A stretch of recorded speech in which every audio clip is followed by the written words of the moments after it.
Hey there, cats and kitties. I am the Blues Man, Johnny Blues, and with this video, we'll be discussing my thoughts on episode 7 of the anime series, Hitsugi no Chaika Avenging Battle. And we're pretty much picking up right where we left off, with Toru and Ducati sneaking through Harkin's castle in the middle of the night, climbing over walls, and even going down into the moat and swimming through the aqueducts, which is absolutely fascinating in their pursuit of Arthur Gaz's remains, of which Harkin is in possession, and is holding as the chief prize to be won in this upcoming martial arts tournament.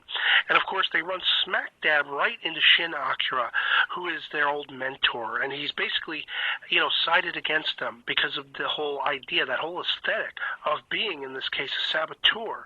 And, much like a mercenary or a mercenary for hire in some manner of speaking, even though they come from the same background, they are now pitted against each other for all intents and purposes. So you have basically Toru and Akari having to hightail it, and, once they get back in touch with Chaika, we find out that this has coincided with Neva's being taken away by Guy. She reveals that to them. They reveal their predicament with Shin Akira running into him, and his working with, of course, Harkin and all that kind of stuff. And so basically, all they can do is actually get into this tournament and try to play it that way, And we're finding that that's pretty much the case for all of the factions involved. The Red Chaika and David, her partner. You have, of course, Vivi and Nikolai making up the sort of Gillette party equivalent of an entrant into this tournament. And, of course, you have this great moment as everyone is sort of split up and kicking all kinds of ass. Even Frederica and Akari are up to their own sort of little situation. While the tournament is going on, they're going to try to sneak in to the top of the castle where the remains are apparently now being held, whereas previously, Chaika had sensed they were more down in the bowels of the castle. While this is all going on, we have this great adversarial match, which is about an information exchange between Nikolai, Vivi, Chaika, and Toru. And it's interesting to me because, of course, we find that they have just the highest suspicions for White Chaika, that they're working in tandem with Harkin, and that's obviously not the case, couldn't be further from the truth.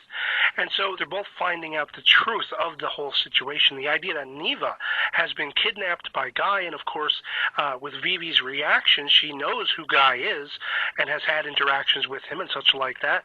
So both sides are being played for all intents and purposes. It's kind of hard to tell because it's still an ongoing question. Who is Guy, who is operating Guy, if he is some sort of AI or if he is another persona altogether. They didn't purposely bring Neva here, Arthur Gaz's fortune, with the idea of working with Harkin. And so it's like there's that whole element of seeing, well, hey, wait a minute, this particular Chaika maybe not, as deeply involved as we thought. But then, of course, there's the reveal on the opposite side of the Black Chaikas, Irina and Aruna. And as we find out in this episode, it's absolutely mind-boggling.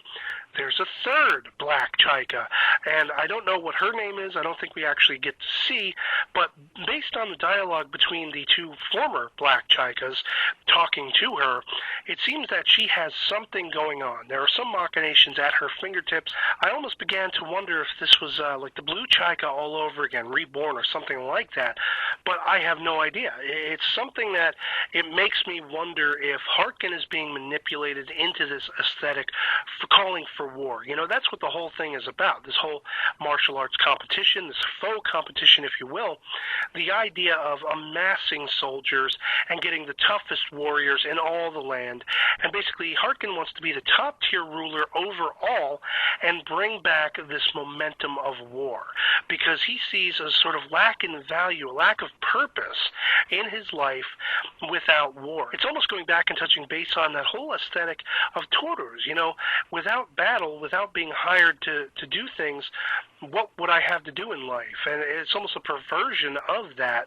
And of course, the Six Nations are fearing that Harkin, could be up to something. They don't know exactly because they're waiting to hear back from the Gillette Party, which it comes too late. Essentially, certain members of the Six Nations want to just go ahead and send out their flying fortresses and amass their troops and take on Harkin now before it gets too much out of control, even though they can't confirm what's going on. And it's all to do with Arthur Gaz's fortune, that is the, Super Gundo Mecha, whatever you want to call her, Neva. Of course, we're talking about a perpetual war economy, but not in the sense that all these nations will be fighting for the greater good. We're again dealing with a situation that's very much like what has been said about Arthur Gaz himself. If Harkin makes himself the top-tier leader, the emperor or ruler overall, he's basically, becoming transmutated into the exact same kind of threat Arthur Gaz was, and all the rest of the Six Nations are just incredulous, and they want to do something, but again, they can't act because they just don't have enough information. And so we pretty much leave off with Red Chaika and her partner David in this tournament being caught for having tried to use sensing magic inside the kingdom and all this stuff, and they've been put in this almost dungeon-looking cell, which I guess leads to some other oncoming battle. You have Frederica and Dakari still making their attempts to try to get inside the castle and steal the remains. And you basically have Toru and Chaika talking about the chips currently stacked against them, with the revelation of these two, not knowing that there are three black Chaikas, and what this is all amounting to, And you basically have Chaika being there to affirm for Toru that their mission is not over.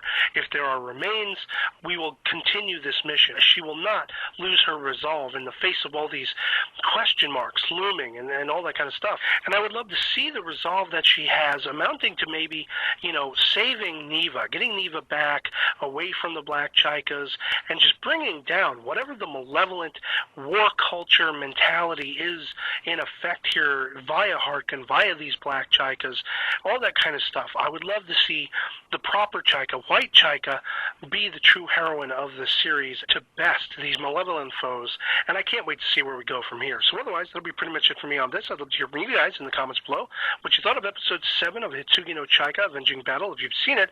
Otherwise, that'll be pretty much it for me on this. Hope you enjoyed the video and that it finds you well, and I'll catch you all later. Peace.